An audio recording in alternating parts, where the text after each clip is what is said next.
La Bible révèle que la fin de toute chose est proche et que Dieu appelle tout homme à pouvoir se réjouir de la seconde venue de Jésus-Christ. L'objectif de cette présentation est de vous préparer à être du nombre de ceux qui gardent les commandements de Dieu et le témoignage, la foi de Jésus-Christ. La méditation de ce soir a pour titre « Veiller, prier, travailler ». Je vous invite à vous rendre avec moi en Matthieu, l'Évangile selon Matthieu, et à y considérer là le chapitre 24 et le verset 42. Où allons-nous?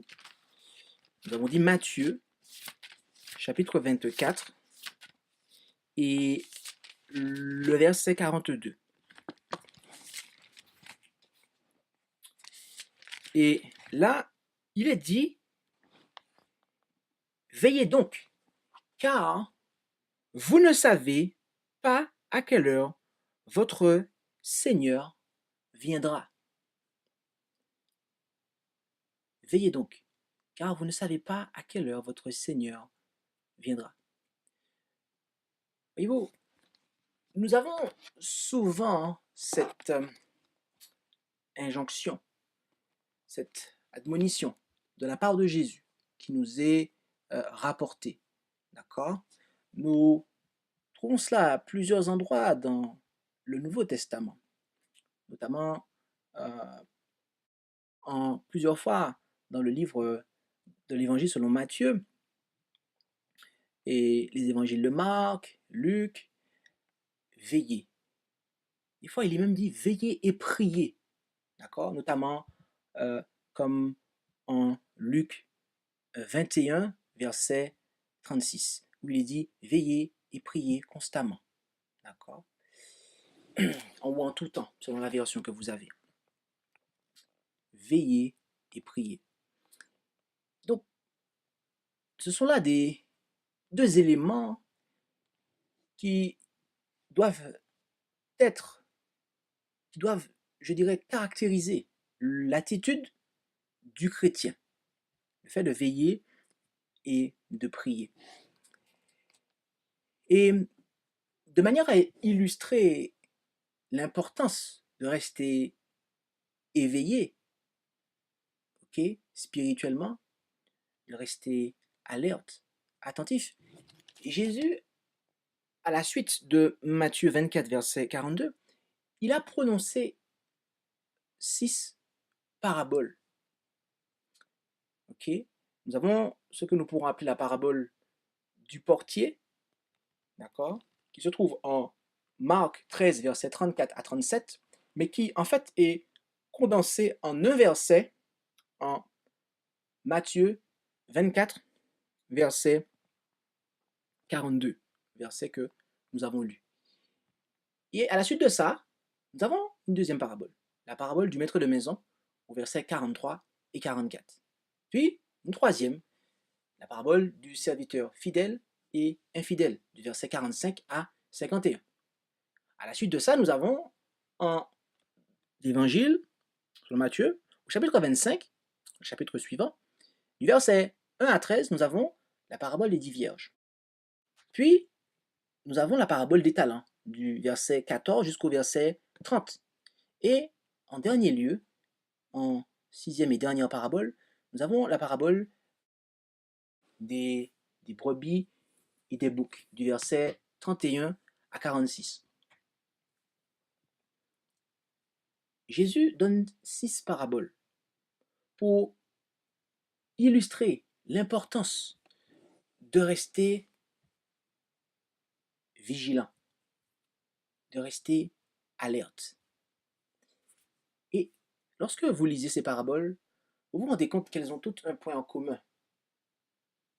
C'est qu'il s'agit de paraboles qui sont là pour illustrer l'importance de veiller, mais notamment d'être actif au service du Seigneur, d'être actif au service du Seigneur. Et l'une des paraboles qui met vraiment l'emphase dessus est la parabole des talents. D'accord? C'est-à-dire que le Seigneur nous confie des choses. Il nous confie une œuvre. Et nous devons, eh bien, la faire avancer. Nous devons bien faire fructifier les talents qu'il nous donne, de manière à pouvoir faire avancer cette œuvre. Ainsi, en nous disant cela, Jésus a voulu faire comprendre à ses disciples qu'ils ne doivent pas attendre le retour de leur maître dans une expectative oisive. Ils ne doivent pas être dans une oisiveté, juste en train de veiller et de prier et de ne rien faire d'autre. Ils doivent également œuvrer. Ils doivent également travailler. Veiller et prier étant les deux choses les plus importantes. Mais ce n'est pas tout. Ils doivent également être en action. Ils doivent également œuvrer et travailler pour le maître. Remarquez Matthieu 20, verset 28. L'évangile selon Matthieu, chapitre 20, verset 28. Là, il est dit, comme le Fils de l'homme est venu, non pour être servi, mais pour servir et donner sa vie en rançon pour plusieurs. Ici, Jésus nous dit que il est venu non pour être servi, mais pour servir. Mais pour servir. Et se pourrait-il qu'il en soit autrement de ses disciples? Écoutons ce que l'apôtre Paul a à dire là-dessus en 2 Corinthiens, chapitre 5 et versets 14 et 15. 2 Corinthiens, chapitre 5, versets 14 et 15. Là, il est dit, 2 Corinthiens, chapitre 5, versets 14 et 15. Car la charité de Christ nous presse, étant persuadés que si un seul est mort pour tous, tous donc sont morts. Et il est mort pour tous, afin que ceux qui vivent ne vivent plus pour eux-mêmes, mais pour celui qui est mort et ressuscité pour eux.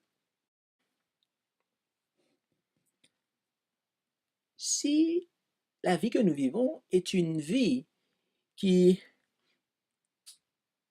est dédiée au service du Christ, d'accord? C'est-à-dire que nous ne vivons plus pour nous-mêmes, mais pour le Christ. Ok? Et que le Christ a vécu sur cette terre, non pour être servi, mais pour servir. Quel genre de vie devons-nous avoir? N'est-ce pas une vie de service? Oui, oui, une vie de service. Et Christ a œuvré, mes amis. Il nous a dit que jusqu'à présent, son Père œuvre et lui aussi, il œuvre. Et Jésus était un homme vigilant. Il était un homme de prière. Mais il était un ouvrier fidèle, devant faire avancer l'œuvre de son Père.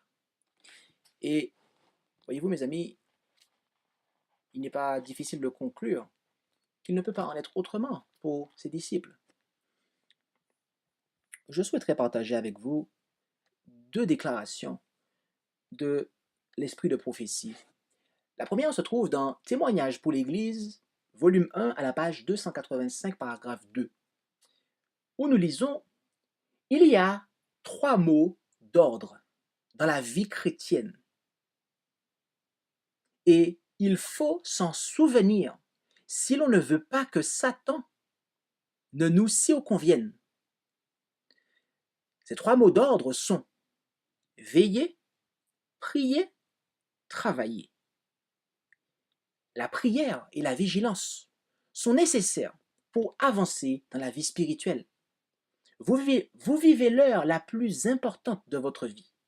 Votre seule sauvegarde est de rester debout comme une sentinelle. Veillez et priez sans cesse. La deuxième déclaration se trouve dans le ministère évangélique à la page 251, paragraphe 2, où il nous est dit vigilance, prière et travail. Tels sont les mots d'ordre du chrétien. La vie du vrai chrétien est une vie de prière constante. Il sait que la lumière et la force d'un jour ne suffisent pas pour les épreuves et les conflits du jour suivant. Satan varie constamment ses tentations. Nous nous trouvons chaque jour placés dans des circonstances différentes, entourés de dangers nouveaux et assaillis par des tentations inattendues. Ce n'est que par la force et la grâce qui descendent du ciel que nous pouvons espérer faire face à ces tentations et nous acquitter des devoirs qui nous incombent. Voyez-vous, nous avons des devoirs, mes amis. Nous avons des choses à faire pour le Seigneur. Le Seigneur nous a tous donné quelque chose à faire pour lui. Peut-être que nous n'avons pas à charge une église et de nourrir le troupeau du Seigneur. Peut-être que nous n'avons pas à charge d'aller évangéliser dans un pays. Mais n'avons-nous pas des enfants à charge? N'avons-nous pas quelqu'un dans notre foyer qui aurait besoin, qui est en attente de l'évangile? N'avons-nous pas quelqu'un à côté de chez nous qui serait en attente, mes amis? Voyez-vous, nous avons quelque chose à faire. Christ nous a forcément remis au moins une âme dont nous devons prendre soin pour l'amener au ciel. Et nous devons, mes amis, être vigilants.